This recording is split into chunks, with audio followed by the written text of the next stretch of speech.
তোমার নামে এক শ্রাবণ এনেছি কদম বনে। তোমার নামে লিখব এক পশলা উপন্যাস। সেই উপন্যাসের পাতায় লেখা হবে আমাদের বৃষ্টি বিলাস। তুমি শুভ্র বসনে অপরাজিতা হয়ে আসবে আমার সামনে। আমি অপলক দৃষ্টিতে তাকিয়ে থাকবো তোমার পানে। দুজন দুজনার হাতটি ধরে হাঁটবো কদম বনে। তোমার ভালোবাসার ঝোড়ো হাওয়া বইবে আমার মনে। হঠাৎ শুরু হবে রুমঝুম রুমঝুম বৃষ্টি।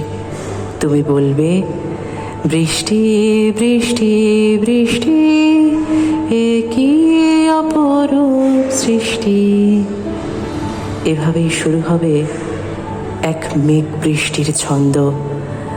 চারিদিকে ছড়িয়ে পড়বে প্রেম কদমের সুগন্ধ।